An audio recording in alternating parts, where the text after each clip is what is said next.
Let's take a look around the league, see what's happening, some big moments. There's been some wild stuff going on.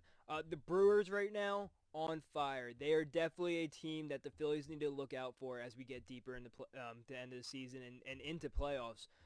Milwaukee just pulled off a huge comeback for the ages. They were down 7-0 to the Reds. They stormed back to a 10-8 win. That's their 13th straight win on the season right now. They're tying a franchise record. Christian Yelich, 2 home runs, 5 RBIs. He nearly hit for the cycle. Christian Yelich, he's a sleeper. Christian Yelich years ago was big.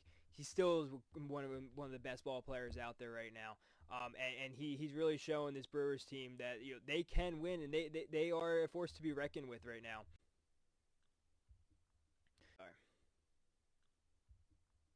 Mets, major meltdown. In Queens, the Mets are doing Mets things again. They're Metting. They lost 11-9 to the Mariners. They just DFA'd Paul Blackburn. Brooks Raley blew a lead. The Mets are doing exactly what we expect the Mets to do, and that's Metting. They've only scored 31 runs in their last 6 games, and only won once. The offense is fighting, but the bullpen is an absolute disaster. Phillies need to capitalize on the Mets losing. The Mets need to keep on doing what they're doing and not figure it out. So let's hope and pray that the Mets keep on doing what we know the Mets can do. Braves beat the Guardians 2-0. Houston Waldrop, he looked solid. Alexandro Kirk had 4 RBIs, and the Rockies beat the Diamondbacks 43 thanks to Hunter Goodman's homer.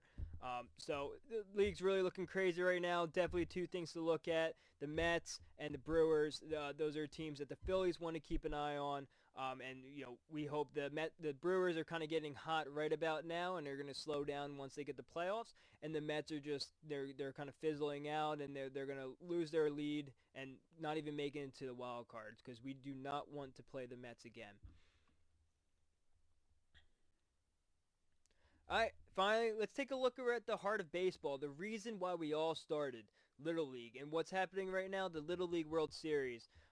Right there in Williamsport started, 20 teams facing off from around the world, half of them from the United States, half of them from other countries, playing together for one final game, international versus American.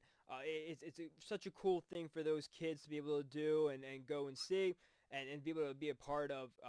Cody Bellinger, he was definitely one of those people who played in that. And for him, it got him that stardom in the beginning, and it makes these kids feel like superstars as young kids. And they get to live that baseball dream that they have, and they don't lose that passion for it because they're